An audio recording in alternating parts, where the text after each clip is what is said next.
Oke, pemirsa Leksuta Channel, kembali dengan saya Joni Sinaga.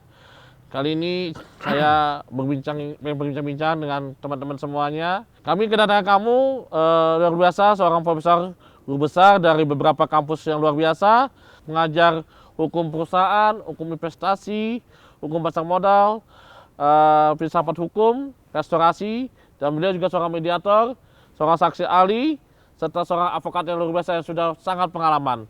Oke, perkenalkan, beliau adalah Profesor Dr. MS Tumanggor SHMA. Selamat pagi, Prof. Selamat datang, Prof. Selamat datang. Salam Leksuta Channel, Prof.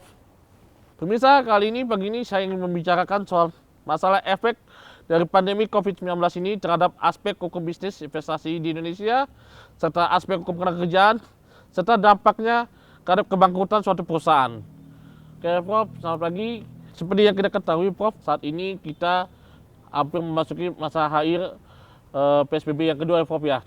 Tapi tanggal 19 Mei 2020 ini, Gubernur DKI Jakarta menyatakan akan memperpanjang PSBB di Provinsi DKI Jakarta 2 minggu kemudian, Prof, sampai tanggal 4 Juni 2020. Ya. Saya ingin meminta pandangan nih, Prof, sebagai seorang guru besar akademisi, bagaimana nih, Prof, tentang bisnis di Indonesia secara makro, perekonomian makro atau perekonomian mikro, Prof? Terima kasih. Memang COVID-19 ini memang sebetulnya buah malakama. Ya, Prof. Nah, sebelum masuk ke investasi, memang sebenarnya pemerintah kan sudah maksimum untuk menangani ini. Cuman memang agak kesulitan ketika langsung lockdown. Lockdown, Prof, ya.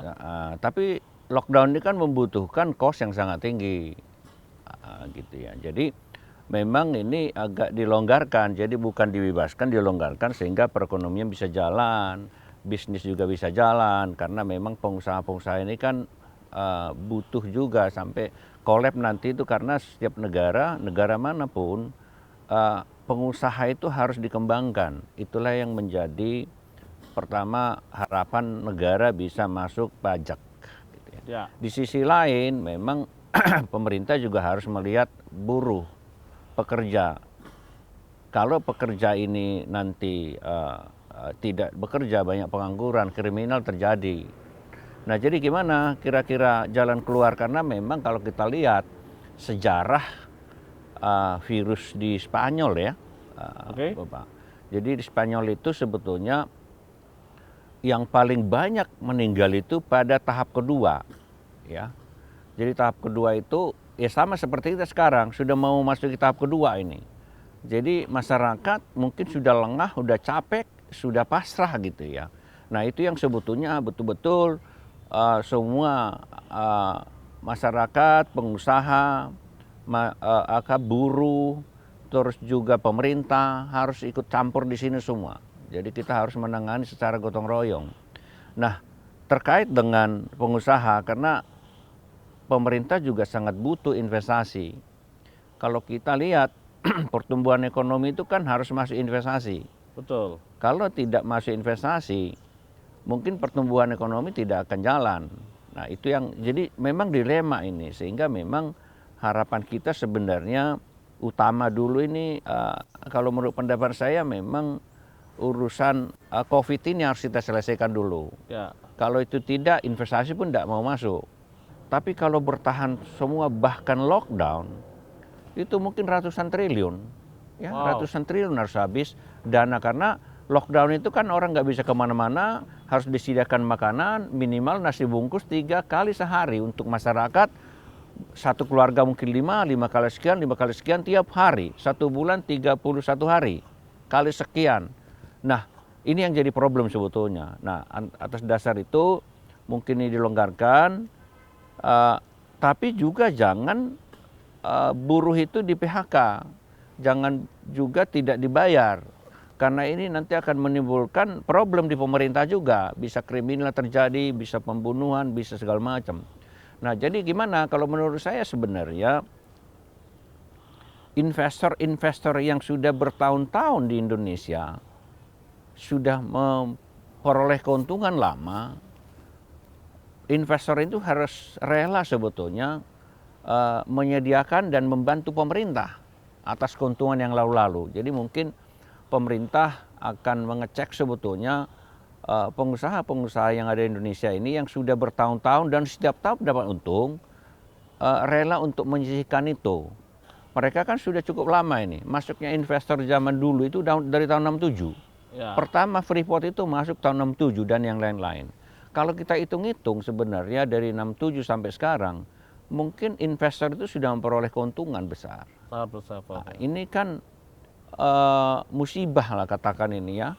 Musibah kalau dari segi hukum ada yang menyebut ini force majeure keadaan memaksa. Ya, betul. Ada juga yang menyebut bahwa ini harus ada dari pemerintah putusan. Oke, Ya, Prof. jadi itu yang kira-kira sebetulnya problem di kita sekarang. Jadi kalau menurut saya yang utama jangan buruh yang ditekan. Ini kan buruh ini kan hanya hidup untuk sehari-hari aja, bukan untuk memperkaya diri, hanya hidup per bulan gitu loh. Harapan mereka sebetulnya sebagai buruh hanya untuk bonus tiap tahun itu yang diharapkan. Nah kalau seperti ini halnya terjadi, harus legowo lah pengusaha investor itu yang menyisihkan keuntungan yang bertahun-tahun. Nah itu yang menurut saya ya. Jadi ya supaya kalau nggak nanti masalah ini investor pengusaha nggak mau tahu, kolaps semua. Akhirnya usahanya juga nggak bisa jalan. Kalau di sini banyak kriminal, usaha kan nggak jalan, Betul, Prof. perusahaan kan nggak jalan. Betul. Nah jadi menurut saya legowo lah keuntungan-keuntungan yang lalu. Tapi mungkin harus dicek memang, jangan sampai semua disamaratakan. Artinya gini, semua perusahaan harus sekian. Jadi dicek dulu 20 tahun yang lalu berapa sih keuntungan-keuntungan yang diperoleh mereka. Jadi kalau perusahaan itu memang rugi betul, ya enggak perlu. Tapi kalau perusahaan itu untung dari tahun ke tahun, ada beberapa saya lihat perusahaan itu untung terus ya. Jadi mungkin disisihkan. Ya, Sisihkan itulah. dari dana CSR mereka kali ya, Dari Prof, sana ya. CSR, mungkin kalau bisa keuntungan-keuntungan yang sudah bersih disisihkan Ya. untuk membantu pemerintah. Karena usaha mereka di sini. Terus izin, Prof, Ya. saya mau nanya, Prof. Banyak kalangan sekarang menganggap dengan adanya keputusan Presiden nomor 12 tahun 2020 ini, banyak menganggap ini dengan ada keputusan sebagai force majeure, tapi ke bencana non alam, bencana nasional non alam. Banyak menganggap ini force majeure, tapi ada juga pendapat kemarin saya ikut dalam webinar menurut Profesor Hikmawanto, ini nggak bisa force majeure begitu aja, tapi kejadian tetap berjalan gitu loh, Prof.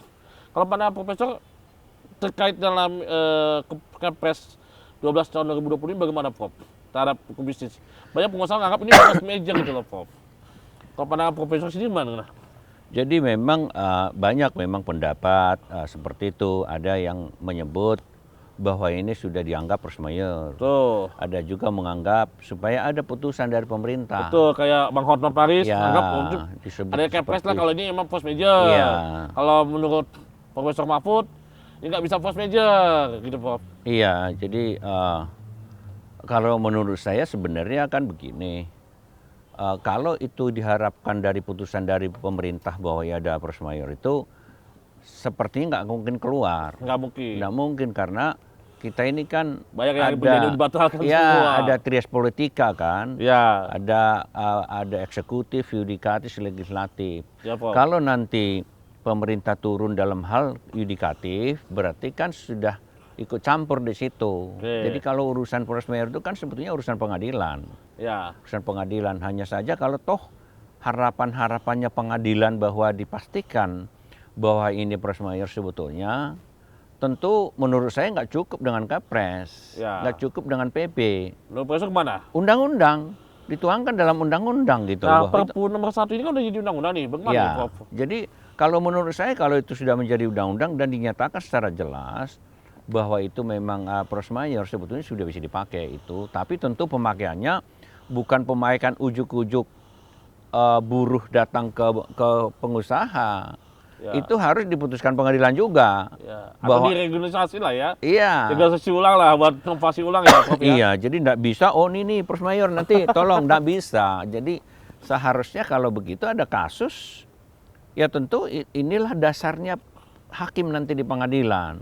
Berdasarkan keyakinan dia bahwa ini memang dalam keadaan force majeure didukung dengan undang-undang tadi. Jadi ada memang saya melihat di di masyarakat ini proses nggak bisa begitu. Harus masuk unsur-unsurnya ya, Prof ya? Ya, unsur-unsurnya ada bagaimana, karena mereka punya perjanjian, Pak. Betul. Sama seperti saya sedang menangani juga penyewa mall itu, kan ada perjanjiannya jelas itu. Ada force majeure di dalam perjanjian itu. Tapi force majeure di perjanjian itu memang tidak disebut, Pak, karena kita nggak tahu dulu akan ada COVID. Betul, bencana non alam ini kan. Iya, jadi ya memang debat lah ini masalah ini. Bebas Untuk perdebatan itu, ya, Prof. ya, jadi untuk itu menurut saya kalau toh nanti tidak ada persesuaian antara buruh dengan, dalam hal ini kan triparti nih sebetulnya, Ya. ada buruh, Ya. ada pemerintah, Ya. ada pengusaha gitu ya. Ya. Buruh ini juga jangan dianggap sepele, Pak. Ya. Kalau dia sudah nekat, kita nggak bisa keluar kan gitu ya. Kalau sudah nekat dia nggak makan, anak keluarganya bisa nekat. Jadi harus diperhatikan semua. Saya sih mungkin termasuk yang tidak disenangi investor, misalnya kalau saya sebut, boleh sisihkanlah sebagian. Dan di beberapa negara sebetulnya pengusaha-pengusaha itu bisa membantu pemerintah, nggak harus di APBN, bisa membantu. Kita lihat beberapa negara. Mungkin ada beberapa kali, Prof, yang perusahaan yang sudah kekuatan finansialnya kuat bisa menyumbang gitu ya, Prof ya. Ya, itu. Nah, tapi bagaimana dengan UMKM, Prof, ya kan? Ataupun kayak maaf, ojek online atau situasi yang lain-lain, Prof. Banyak kan kerugian walaupun ada relaksasi yang diatur oleh pemerintah, oleh peraturan OJK kan, Prof ya kan?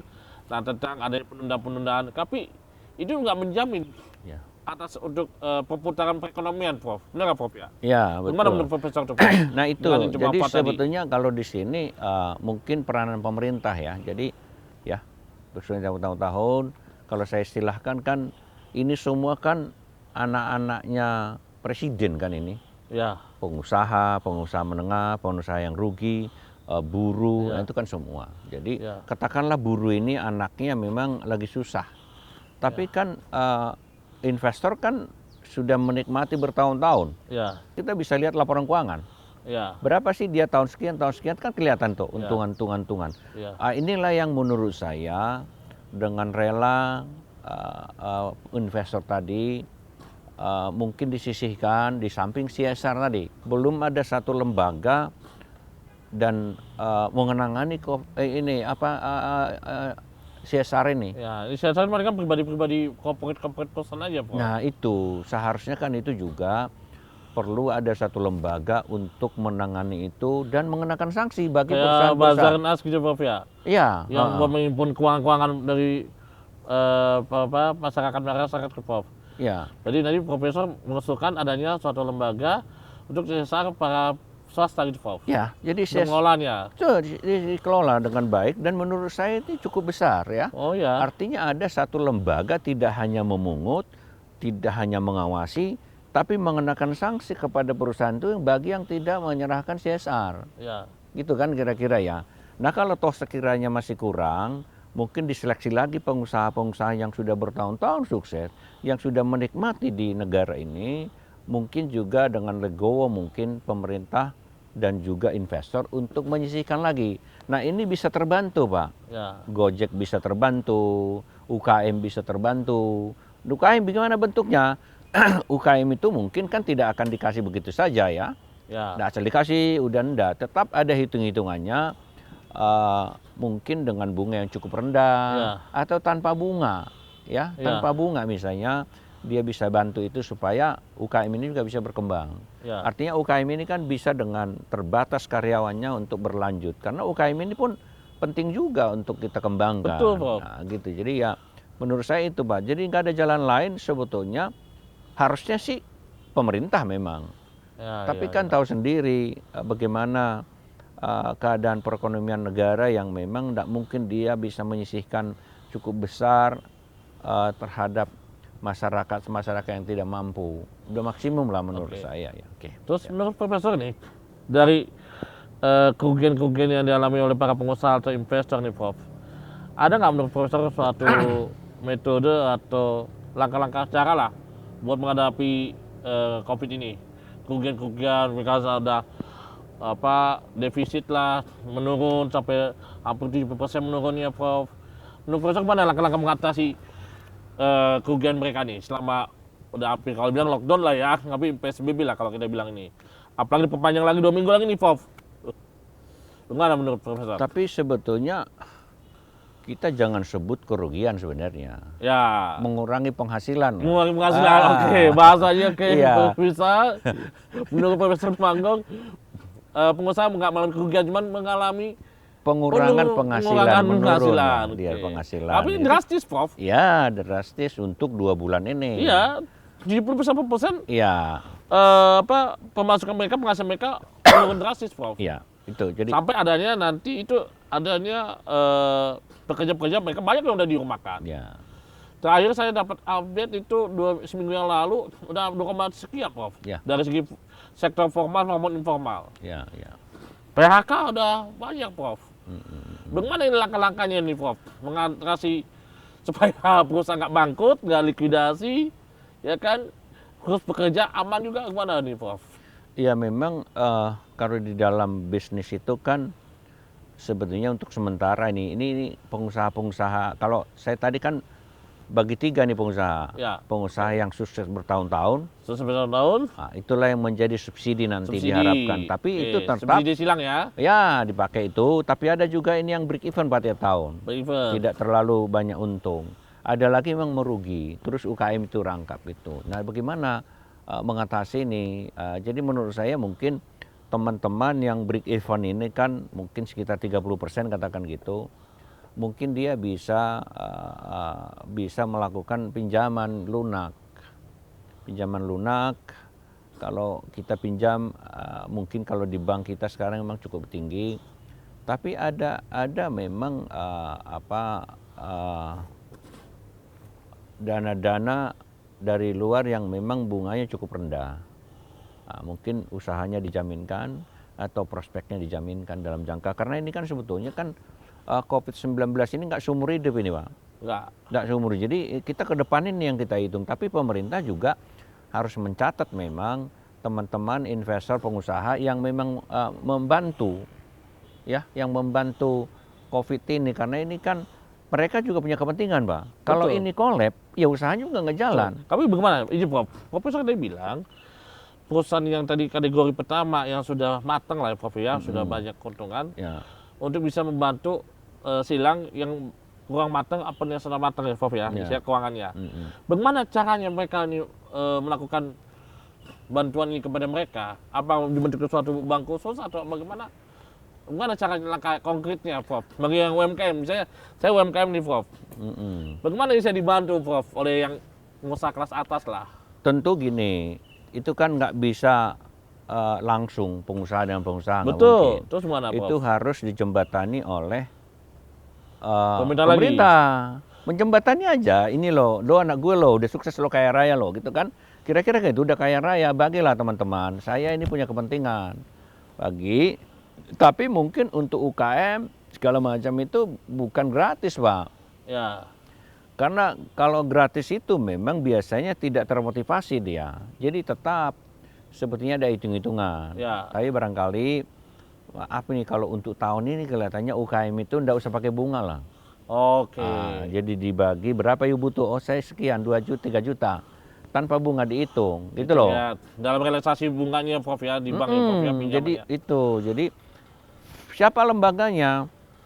Ya mungkin kalau di bank juga sekarang kan sudah ada standar bunga bank. Betul. Tidak bisa masuk, jadi ada khusus lah mungkin ini ditangani oleh pemerintah ya. Ini saya sih bukan pemerintah itu menjadi beban, sebetulnya kan hanya mengkoordinir aja kan.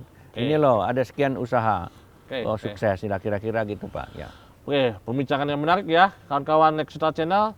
Oke, kali ini kita pengen break dulu. Nanti sesi kedua kita akan membahas dengan aspek ketenagakerjaan tentang pekerja dirumahkan atau PHK ya, Prof ya. Iya. Kita istirahat sebentar. Oke, kita break. Salam Nexuta Channel.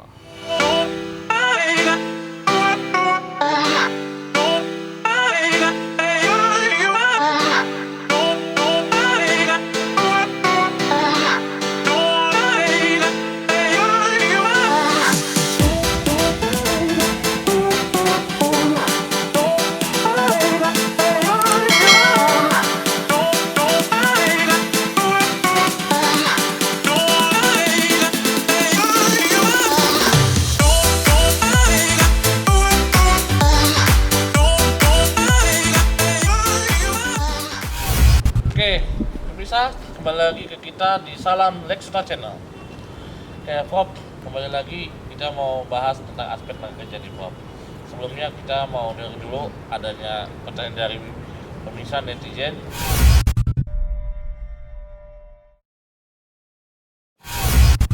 Prof, saya mau menanyakan nih, Prof, pertanyaan saya yang pertama. Kan saya sebagai karyawan dan di tempat saya bekerja banyak teman saya yang dirumahkan dan juga yang di PHK. Menurut pendapat Profesor, landasan hukum apa sih apabila teman saya ini atau karyawan tersebut dia dirumahkan? Itu pertanyaan saya yang pertama. Apabila kalau misalkan perusahaan sudah mem-PHK-kan karyawan, kemudian perusahaan mengatakan kepada karyawan dia sudah tidak sanggup untuk membayar. Terus landasan hukumnya seperti apa dan apa sih kewajiban kita sebagai karyawan tuh bagaimana cara kita untuk menuntut ke perusahaan seperti itu. Terima kasih, Prof. Ya, terima kasih. Jadi pertanyaan yang bagus menurut saya. Jadi sebenarnya kan kita membahas itu tadi lebih banyak dari segi investornya. Tapi sebetulnya yang kena paling parah itu adalah buruh ya. Betul, buruh, ya. Prof. Karena begitu buruh nggak bisa apa-apa, langsung nggak bisa makan. Ya, Gitu. Ngutang pun nggak bisa. bahkan pengen pulang kampung nggak boleh mudik. Nggak boleh mudik. Padahal lebih efisien, lebih murah makanan dan biaya di sana. Iya. Nggak boleh mudik. Jadi bagaimana pemerintah tidak turun tangan maksimum karena memang masalah dana juga. Gitu ya. Balik lagi. Ya, nah terus bagaimana sih pengusaha-pengusaha pun mengeluh nggak mampu dia untuk menyelesaikan itu. Menurut aturan sih sebetulnya kalau dirumahkan itu dia harus bayar full sesuai dengan surat edaran Menteri Tenaga Kerja, Prof, Menteri ya. Tenaga Kerja. Nomor 5 tahun 98, Prof. Ya, jadi memang ada aturan itu bahwa pengertian dirumahkan itu kan agak berbeda dengan di PHK. Betul. Gitu. Jadi harusnya sih sebenarnya pihak pengusaha dia harus full. Ya, Kalau ada rincian pendapatan mereka, ada mungkin gaji utama, gaji pokok, ada biaya transportasi, ada biaya makan dan seterusnya. Kalau istilah dirumahkan itu harus full ya. harusnya. Tapi Tapi kan banyak kan sekarang perusahaan banyak yang saya dengar banyak yang dirumahkan nggak dibayar, Prof. ya Makanya banyak pengen pulang kampung, Prof. Nah, bagaimana nih konsekuensinya buat perusahaan-perusahaan yang notabene tidak melaksanakan ketentuan ini?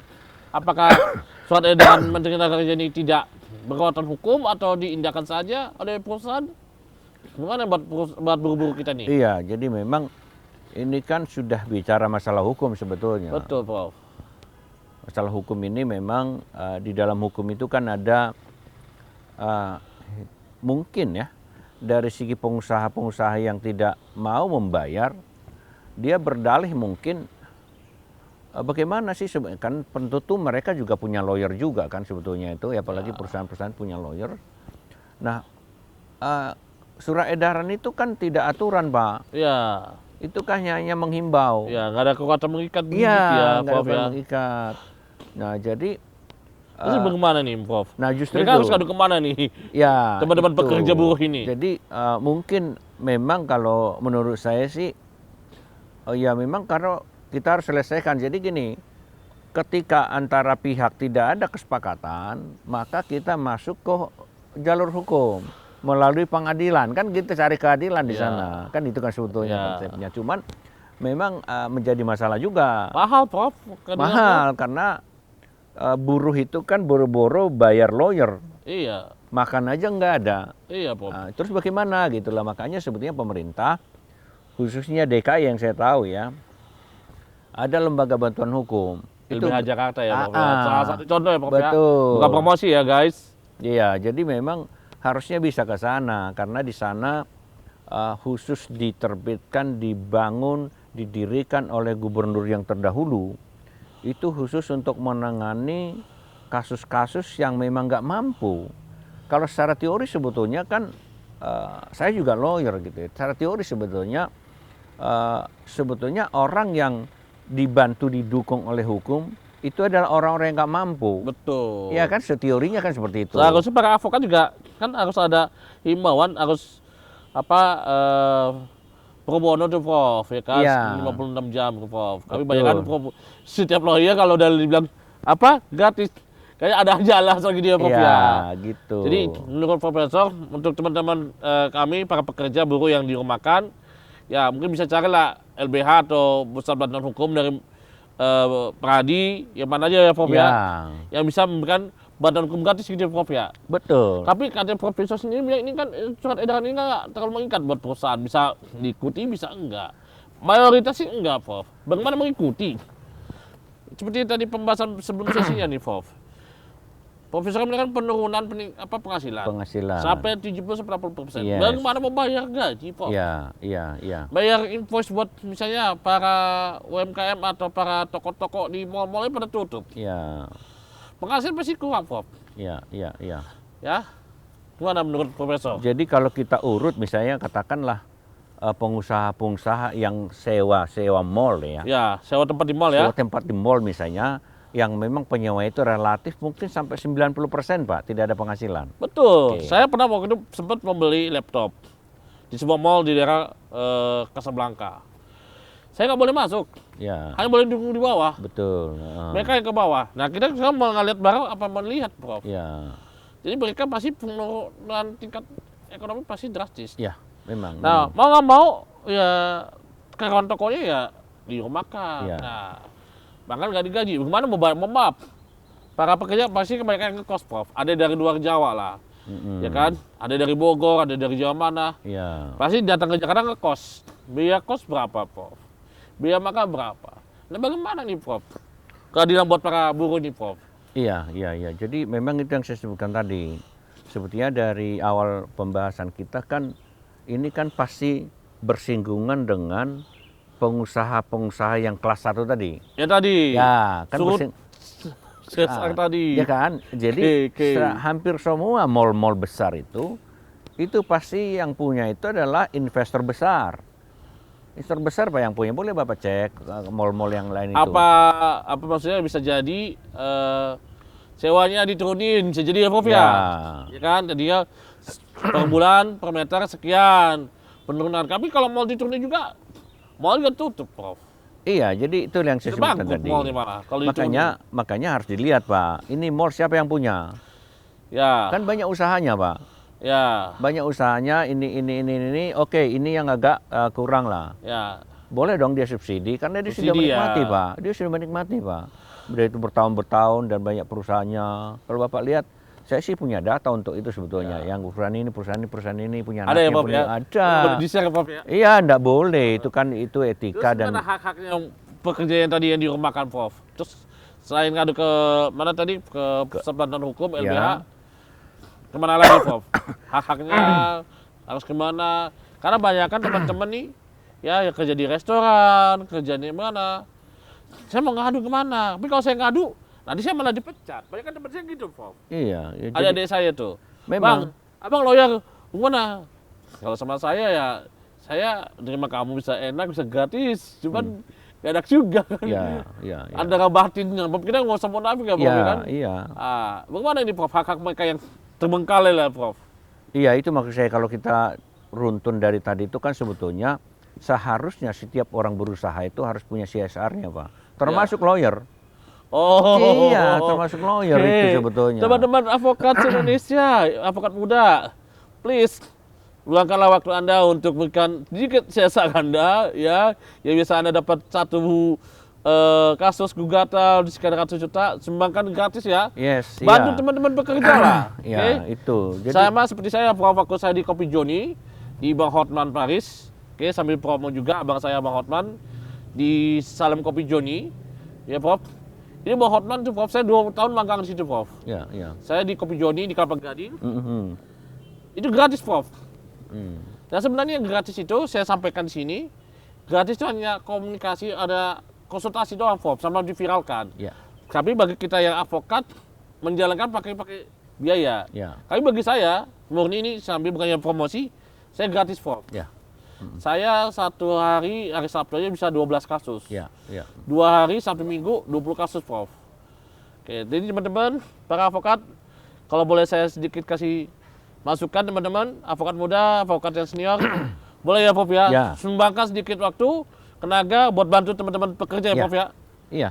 Setuju Prof ya? Betul, karena memang CSR itu kan di situ sebenarnya. Betul. Jadi makanya saya bilang tadi Jangan ada sebenarnya infak lah, anggap laporan. gitu. Jadi ada lembaga triliunan loh Pak itu CSR itu. Iya, Kalau Prof. dipaksakan PTA, yuk bayar 2,5%, bayar itu triliun. Tapi Iya. harus ada lembaga. Iya, Menurut sepakat. saya sih kalau setuju ya, ada lembaga setingkat menteri itu menangani itu. Itu mah untuk CSR seluruh Indonesia. CSR, oke. Karena sekarang ini kan dikelola oleh Pemda.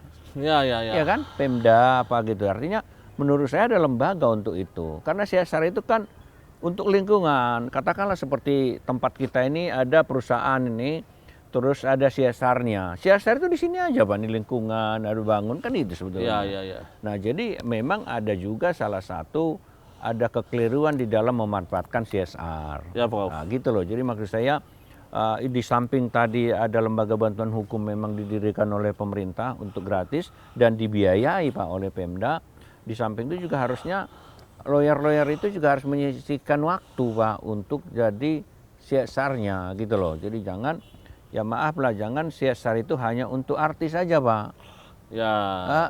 Jadi artinya menurut Buat saya sih, pansos ya Prof ya. iya. Jadi karena memang teori dari konsultan hukum itu adalah orang yang tidak mampu Pak dibantu. Bantuan hukum, oh jadi yang tidak mampu. Jadi lawyer itu sebetulnya awalnya itu ceritanya sejarah daripada konsultan hukum itu adalah membantu orang yang tidak mampu, tidak mampu kemampuan, tidak mampu juga keuangan. Itu loh. Jadi sebetulnya sederhana sekali kok itu. Dan saya yakin teman-teman lawyer, apalagi lawyer senior yang sudah bertahun-tahun dia memang menghasilkan juga, disisihkan tidak ada masalah. Tapi ada aturan yang jelas, ada yang mengelola, ada juga sanksi. Nah gitu loh. Jadi ada sanksi. Mungkin kalau Pak Joni juga diminta jadi mimpin semacam badan pengelola CSR Indonesia. Amin Prof kalau Kan dipercaya, begitu kan? kalau Kan dipercaya. nggak susah kok. Sekian, langsung. Nggak mau saya kena sanksi. Apa yuk keluar dari Indonesia kan gampang sebetulnya. Tapi ada aturan Ada yang jelas. benefitnya kali Prof ya. Ya. Mungkin bisa jadi perusahaan-perusahaan yang memberikan CSR diberikanlah suatu relaksasi benefit yang buat Ya, mereka menguntungkan. iya, gitu. Jadi take and give gitu ya Prof ya. Betul. Jadi ya saya kira sih memang bisa arah ke sana. Ya. Jadi ada orang menyebut asal-asal pemerintah bukan itu, dia mengkoordinir. Kalau kita yang mengkoordinir nggak diakui Pak. Tapi kalau pemerintah turun, karena dia memerintah mengawasi, menjaga semua kita-kita ini kan gitu. Ya. Nah, gitu Pak Jon. Nah, oke, silakan. Iya, ini pertanyaan diperpanjang ya Prof ya. Ya. Katanya ya, kalau bisa dengar lagi. Pak Gubernur Anies Baswedan, Gubernur DKI katanya akan memperpanjang masa perpanjangan PSBB sampai 4 Juni Prof, 2 minggu lagi. Berarti PHK pasti akan bertambah lagi. Pekerja yang dirumahkan pasti bertambah lagi Prof. Kemarin ini saya bisa beli sini sudah 4 juta nih bisa di Prof. Nggak tahu lagi. Ya. Yang akan terjadi nih Prof, 2 minggu lagi nih Prof. Apakah kuat nih Prof?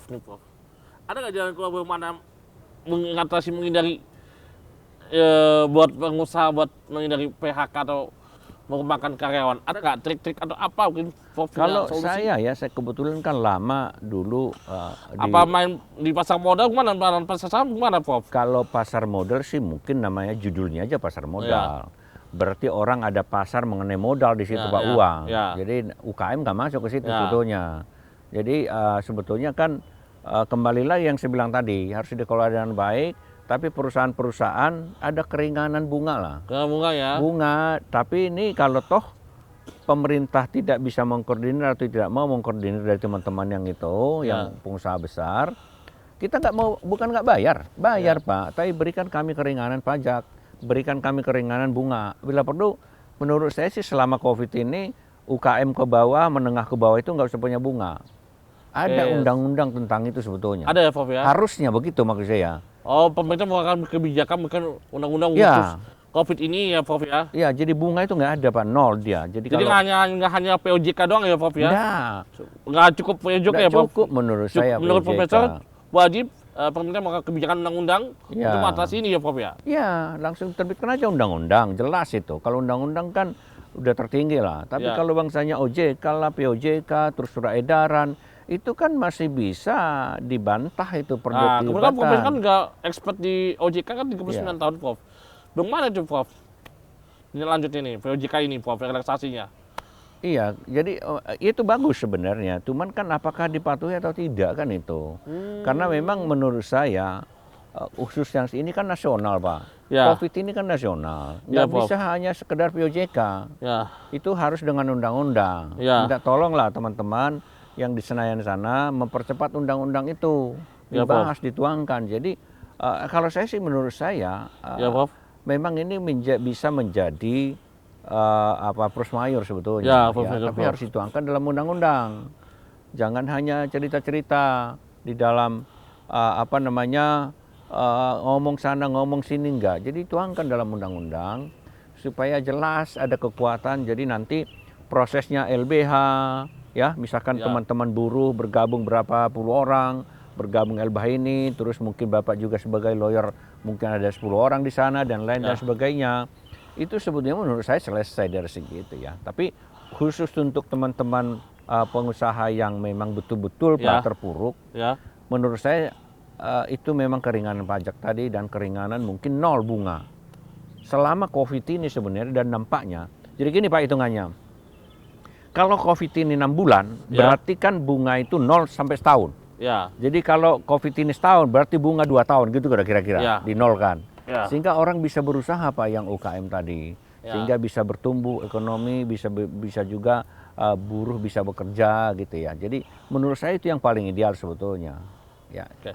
Prof, ini ada pertanyaan Prof, saya bacakan dari netizen Prof, DM IG saya Prof. Dapatkah perusahaan melakukan PHK karena kerugian akademik akibat pandemi COVID-19 ini Prof? Ini dari Ibu Dela Kumat Prof. Ya, ya. Izin Prof. Bagaimana ini Prof? Iya, kalau sebetulnya kalau PHK itu kan diatur di dalam Undang-Undang 13 2003 tentang perburuhan, memang diatur Ya, Pak sama itu. Undang-Undang nomor 2 ya Prof ya, Iya, nomor 4. itu ada diatur tentang PHK itu. Tapi Ya. dilihat dulu PHK-nya kenapa dia. Ya. Itu harus diaudit menurut saya. Betul nggak dia rugi? Oke. Iya kan harus diaudit sebetulnya. Jangan asal PHK saya rugi, tapi kita nggak lihat. Ada nggak ente punya laporan keuangan? Dilihat dulu laporan keuangannya. Jangan-jangan tahun lalu untung besar, Pak. Terus Ya. tiba-tiba sekarang memang mengurangi keuntungan. Ya. Terus tiba-tiba dia bilang rugi. Nggak bisa begitu gitu loh. Nggak Kita bisa harus serta-merta gitu ya Prof ya. ya, nggak bisa begitu. Jadi ya menurut saya sih sebetulnya saya sih bukan pro buruh ya, bukan ya. Tapi Ya. maksud saya buruh ini kan hanya sekedar hidup aja. Betul. Bahwa ya dibantulah dengan CSR, bantu kalau toh nggak cukup nanti. Tapi saya yakin ya, kalau kita hitung-hitung pas CSR itu menurut saya untuk bantu teman-teman yang buruh ini masih bisa untuk bertahan gitu loh. Oke. Bertahan, ya. Mungkin Prof, tapi banyaknya juga yang udah teriak-teriak nih Prof. Dari lubang tutup lubang sampai maaf keren nih kali Prof. Ya. Karena kebutuhan makan kan nggak bisa ditunda Prof, ya kan? Oke. Ini pertanyaan dari Ibu Dela, orang yang sama Prof. Pertanyaan kedua, hal apa saja yang harus diperhatikan perusahaan pada saat melakukan PHK Prof? Ya tentu kalau sudah berdasarkan Undang-Undang 13 2003 dan Undang-Undang nomor 2 itu memang sudah memenuhi dia untuk PHK, memang itu harus diserahkan kepada buruh itu hak-hak semua ke dia kalau memang sudah. Tapi ini jalan terakhir menurut saya Ya. PHK ini. Jalan terakhir kalau bisa sih jangan PHK lah karena ini kan akan menambah beban pemerintah dalam hal pengangguran. Kalau bisa memang makanya harus diteliti juga oleh kembali lagi pemerintah lagi, betul nggak dia rugi? Ya. Kalau penurunan pendapatan, yes, pasti itu. Setiap perusahaan sekarang pasti turun. Ya. Tapi jangan lihat hanya 2 bulan ini, Pak. Dia harus lihat juga dari jauh hari gitu loh. Jadi, Ya. jadi harus diteliti itu, harus ada audit independen lah untuk Oke. perusahaan itu atau betul nggak. Jadi Jangan-jangan dia, ditulis ya Prof ya. ya, jadi jangan-jangan, Suatu kebohongan. Betul. Alasan pandemi. ya, ada juga. Tapi ada juga memang yang collab ada. Ada. Nah, itu harus diteliti oleh pemerintah yang mana gitu loh, kerugian itu, Ya, pengurangan. Kalau penurunan penerimaan, iya, hampir semua sekarang kita ini penurunan penerimaan, ya kan? Tapi kan yang lalu-lalu kan sudah, ya toh, mungkin Pak Joni juga sekarang itu penurunan penerimaan juga kan? Sangat Prof. Tapi yang lalu-lalu kan sudah bertumpuk dia. Masih bisa save lah Prof. Ya kan Ya, gitu. Jadi bisa itu, save lah. jadi harus kita rela. Ya, ya. Jangan sampai yang sudah ada nggak boleh berkurang, jangan begitu. Terus hak apa aja ya Prof yang bisa diterima bila buruh di PHK Prof? Iya, tergantung, ada kan aturan di dalam Undang-Undang 13 Ya, itu. salah pesangon kali ya, Prof Pesangon, ya. Jadi pesangonnya kalau dia sekian tahun kerja, sekian ininya Berarti ada. itu kalau pesangon yang karena PHK karena pandemi itu 1 kali PMDK apa 2 kali PMDK? Buat pembelajaran pemeriksaan nih, Prof. Ya 2 kali. 2 kali PMDK ya, Prof ya. Karena bukan kesal dari pekerja kan, Prof ya. Ya. Cuman mungkin gini Pak, mungkin juga teman-teman pengusaha kan tidak mau terima itu, katakan ya. Ya. Kami sudah koleh Pak, kami ini bayar apa aja nggak bisa, Ya, gulung tikar kan iya. itu. Nah inilah, Bagaimana tuh, Prof? ini kan sebetulnya itu yang saya sebutkan tadi. Kalau para pihak tidak sepakat atas yang sudah disepakati, Ya. tentu balik-balik lagi, tentu ke bantuan hukum tadi, Ya. ke lawyer, ke pengadilan. Kalau dia tenaga kerja, berarti pengadilan perburuhan, kan Ya. gitu ya, Ya, ke ya. situ. Jadi memang dilema memang ini Pak, dilema di kita. Di satu sisi kita harus masuk investor, di sisi lain kita juga harus melindungi buruh. Ya, ya.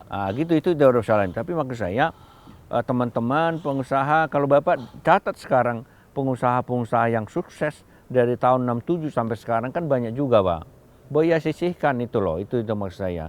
Tapi jangan berpura-pura rugi. Tapi kalau betul-betul rugi, sudah diaudit perusahaannya, ya mungkin sih memang dengan terpaksa PHK ya. Terpaksa PHK. Nah kalau PHK juga ada kewajiban yang harus dia bayar, katakan dia tidak menerima itu, maka mau tidak mau harus ke pengadilan. Gitu.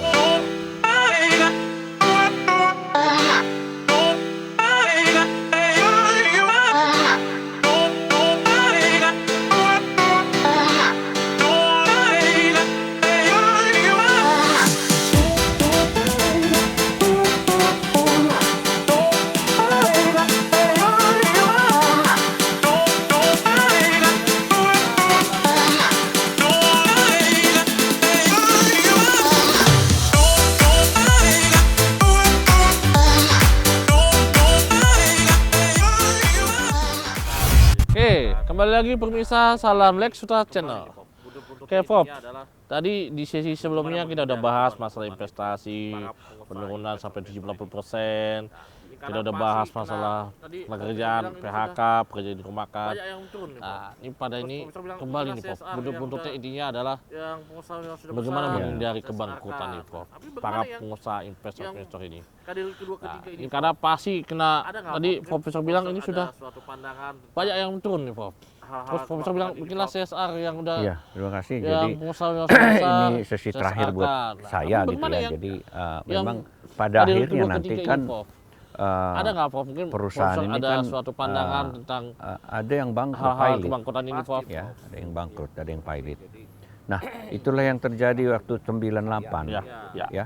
Semoga nggak banyak ya, Prof. Ya, kalau waktu itu saya ingat dia pilot itu sekitar 5.000 perusahaan, Pak, waktu di 98 ya. Pasti, Nah, Prof. yang ini tidak berharap kita sebetulnya. yang kita kemarin nggak terjadi ya. Tidak berharap, tapi Ya. mudah-mudahan Semoga nggak banyak ya, Prof ya.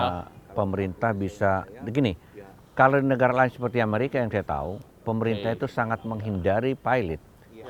Ada namanya Ya, ini Chapter yang kita kemarin 11. nggak terjadi ya. Itu kalau kita istilah sekarang PKPU lah ya. Jadi dibantu pemerintah tentunya. Memang tetap banyak berharap dari pemerintah ini. Soal itu nanti dana diambil dari mana? Ya. Apakah dari investor yang sukses?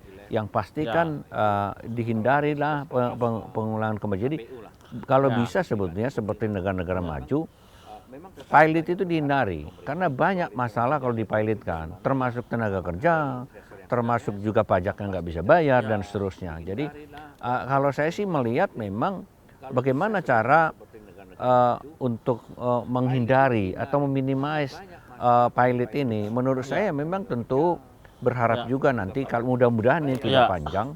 Kalau ini berlanjut lagi, katakanlah ada yang menyebut sampai akhir Juli, ada yang sampai Desember. Ini kan makin banyak ini Pak yang gitu. Jadi bagaimana cara? Tentu kalau terjadi itu pemerintah juga harus berusaha meminimais pilot ini. Kalau negara lain itu kan sebetulnya kalau ada perusahaan-perusahaan yang besar, dia subsidi masuk dulu dana pemerintah. Betul. Dan di PKPU dia baru dana pemerintah itu diambil. Hal ini diambil lagi, disuntik dulu suntik. Begitu disuntik dia mulai jalan, ya kan? Karena yang pilot ini kan tidak ada duit tunai untuk beroperasi itu. sehingga pemerintah harus turun. Itulah yang dilakukan oleh beberapa negara, ya. Tentu memang negara yang punya uang. Nah, si pemerintah dari mana Pak uangnya? Tentu kalau diambil dari APBN nggak ada pos untuk itu, nggak ada pos untuk pilot.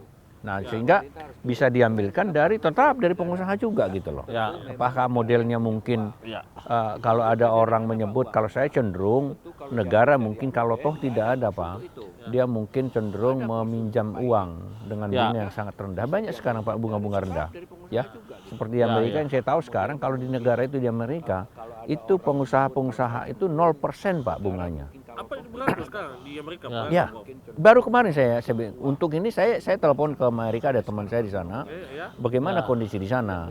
Kondisi itu memang pemerintah turun tangan bahwa bunga 0%, ya, 0% Apa dia. yang berlaku sekarang di Amerika? Jadi Berlaku, maksud saya mungkin nggak nol lah ya, tapi kalau teman-teman untuk ya. di PKPU, ya.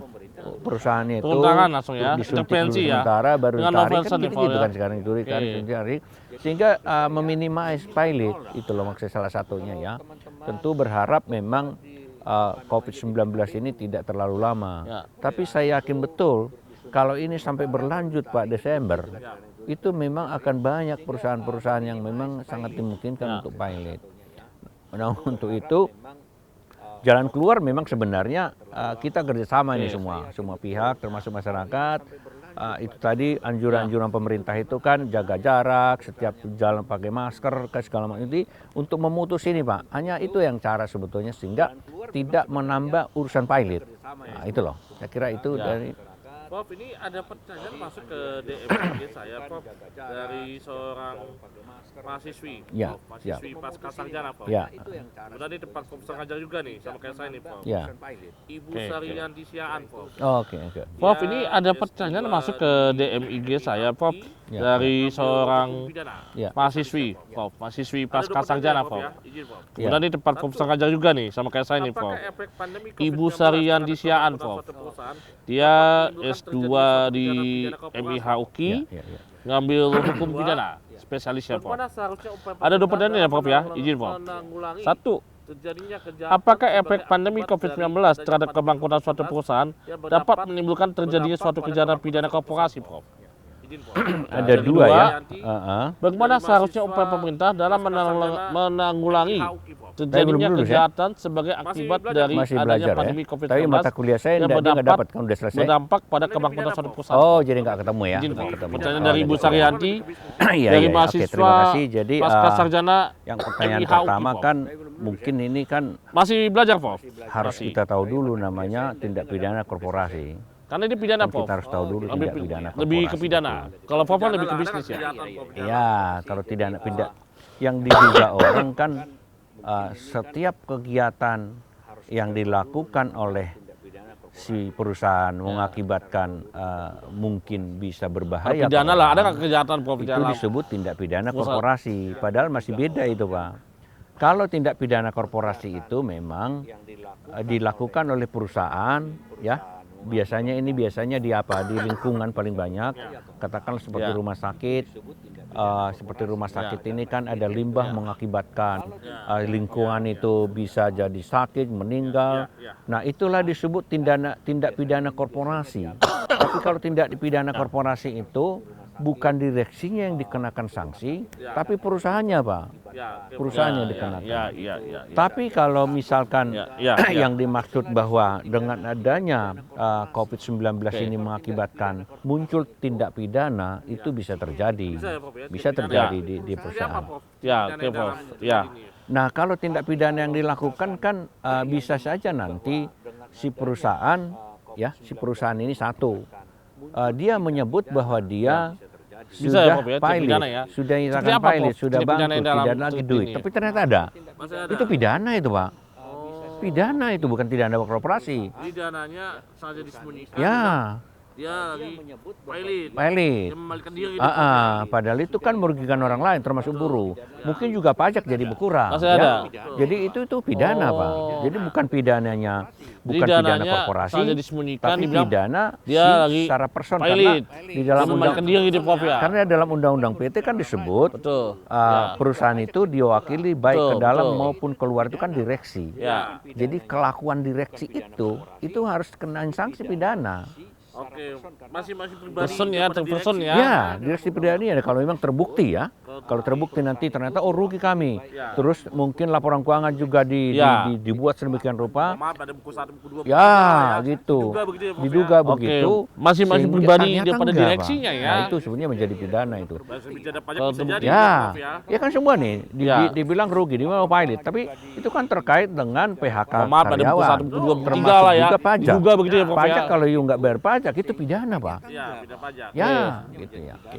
Bahasa bicara pajak bisa jadi juga Prof ya. Gimana nih Pak pemerintah dalam menanggulangi terjadinya kayak tadi Prof ada kejahatan-kejahatan Betul. yang terjadi nih Prof, akibat Ya. pandemi. Jadi memang Ya, secara beda teori pajak. kan begini, Ya. Pak. Terus yang kedua Prof, Kriminal gimana itu nih, Pak meningkat pemerintah karena tingkat dalam ekonominya menanggulangi semakin susah. terjadinya Kan kayak gitu tadi kan, Prof ada Coba Anda kejahatan-kejahatan lihat misalkan yang terjadi seperti nih Prof, negara akibat tetangga pandemi kita lah, ini, Prof. seperti Singapura misalnya. Di sana kriminal itu kan kecil, Pak. Karena orang perbandingan pengangguran di sana dengan kita kan jauh berbeda. Dan Ya. orang nggak sempat juga Ya. demo di sana kan. Nah di sini makanya Ya. pemerintah Ya. itu sebetulnya harus berusaha pertama Ya. jangan ada PHK. Nah itu. Yang kedua, kalau toh dirumahkan Ya. dia harus bayar seperti dia masuk Ya. sesuai dengan surat edaran. Kan gitu ya. Kalau toh perusahaan itu pilot, dia harus juga diusahakan supaya Oke. PKPU. Nah itulah yang dilakukan, boleh dibaca itu, boleh dibuka, namanya chapter 11. Oke. Bahwa memang Ya. sangat dihindari pilot di dalam negara itu perusahaan. Karena itu merupakan juga asetnya PKPU. negara. Jadi perusahaan ini Pak, perusahaan yang berdiri sekarang di kita ini, itu merupakan asetnya negara juga. Ya. Iya loh, jadi sebenarnya jangan dipilotkan, jangan juga di PHK, tapi bisa Oke. PKPU segala macam, tapi mungkin sementara dengan jerih payahnya pemerintah, mungkin dia bisa mensuntik dana dulu sementara. Oke. Ya kan, sementara karena dia sudah kolek Pak, memang betul-betul sudah diaudit, memang dia nggak punya uang, tapi usaha prospeknya masih ada. Jadi tentu ini akan dihindari. Kalau kita sebagai lawyer sih sebetulnya mudah-mudahan banyak yang pilot Pak, supaya terjadi seperti tahun 98, karena teman-teman maaf ini teman-teman yang banyak duit lawyer dulu itu memang banyaknya di pilot. Tapi kalau saya walaupun saya lawyer, saya sih tidak menghendaki itu karena itu akan berdampak ke semua. Ya. Ya, berdampak ke semua. Ke masuk ke pajak, ke negara, pengangguran, kriminal, masuk semua Pak itu Pak. Masuk semua ya? Terus Ya. efek terhadap di luar kebangkutan saya mau nanya Prof. Terhadap dunia pasar modal bagaimana sekarang? Pasar saham Dampak ya. semua, ya. Prof main saham nih, saya dengar nih. Iya, iya, Tiap iya. pagi kan dia main saham Prof. Iya, iya. Indonesia pagi, Masuk sana semua ya? malam ya Prof Terus ya. efeknya Gimana nih, terhadap Prof? Perputaran di luar kita kebangkutan indeks saya mau ini nanya sekarang Prof. nih. Nah ini kan Terhadap Sampai dunia dolar pasar atau modal kayak bagaimana ada pasar saham dolar. sekarang? Iya, Prof? iya, Prof main jadi, saham nih. Prof. Saya dengar nih, memang tiap pagi kan dia kita main berharap saham, sih Prof. sebenarnya karena Indonesia mungkin pagi, waktu sana saya malam juga ya Prof ya. dibatasi. Bagaimana nih Prof? Sekarang aja Prof. Perputaran jadi kita sekilas indeks saja, kita ini barangkali sekarang kan ini. gini. Kalau Sampai kita dolar sebagai atau kayak investor tentu udah kan bingung saya dolar dengan ini. kondisi COVID-19 Gimana Prof? ini kan Pandangannya? tidak semua orang bangkrut Pak. Pasti juga ada banyak duit. Iya, betul, ini Prof. kesempatan Sekilas aja, Prof, sebetulnya, sekilas Pak, aja. untuk beli saham.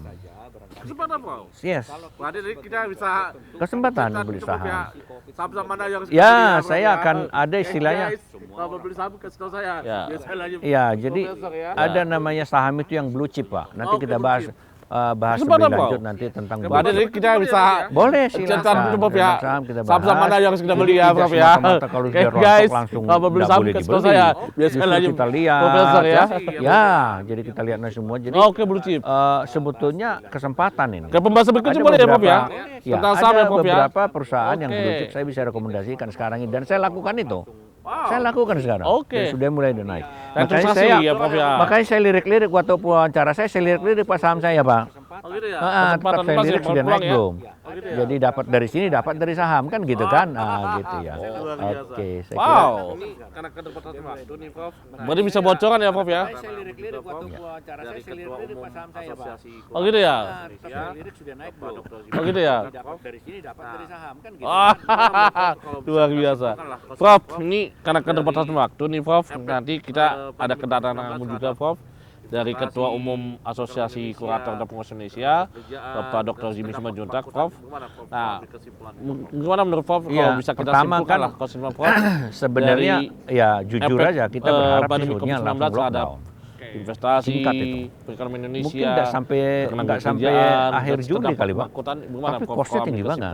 Nah itu yang nggak mungkin. Nah sekarang dengan kondisi yang sekarang barangkali kan kalau dari segi investor mungkin kan dia harus berhati-hati untuk melakukan kegiatannya dia ini, meminimize cost segala macam. Tapi tolong jangan di PHK karena ini sementara ini. Beda dengan krisis 98, beda ini Pak. Beda itu kalau krisis ini memang krisis ekonomi kan. Kalau ini kan krisis kesehatan kan. Kesehatan ini pun kalau kita bisa atasi semua, kita sadar kan langsung selesai dia, bisa lagi normal gitu ya. Jadi nah itulah harapan kita ya. Terus dari segi tenaga kerja, ya memang tenaga kerja ini saya termasuk sedih lah kalau memang sampai di PHK. Nah jadi harapan saya dengan teman-teman pengusaha mungkin dengan secara jujur menyampaikan bahwa kalau toh memang sudah tidak bisa ya katakan tidak bisa memang, tapi jangan berpura-pura pilot juga gitu ya. Ya gitu. Jadi jangan juga keuntungan-keuntungan yang bertahun-tahun dia tidak boleh disisihkan sebagian. Karena memang di negara kita ini kan tidak ada kewajiban selama dia berusaha di sini tidak ada keharusan CSR.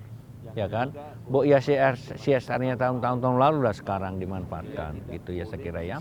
Oke Prof, terima kasih banyak atas waktunya Prof. Oke, terima kasih. Mudah-mudahan kita kalau ada sesi berikutnya boleh bisa ya Prof ya. Oke, terima kasih. Oke, kawan-kawan pemirsa, sekian dulu untuk sesi berikut ini dengan Profesor. Oke Prof, terima kasih banyak atas waktunya Prof. Mudah-mudahan kita kalau ada sesi berikutnya boleh bisa ya Prof ya. Menunggu waktu. Oke. Kawan-kawan pemirsa, sekian dulu untuk sesi berikut ini dengan Profesor Dr. MS Tumanggor, SMH, seorang guru besar beberapa universitas terkemuka. Oke, dia spesialis hukum perusahaan, hukum investasi, hukum pasar modal ya Prof ya, dan restoranisasi, mediator. Beliau juga saksi ahli dan seorang avokat yang luar biasa. Oke, nanti sesi berikutnya kita tunggu dulu kedatangan seorang ketua umum dari Asosiasi Kurator dan Pengusaha Indonesia, Bapak Dr. Jimmy Simanjuntak SMH. Inilah bidang perjalanan. Oke, terima kasih banyak Profesor untuk waktunya. Oke, terima kasih Prof.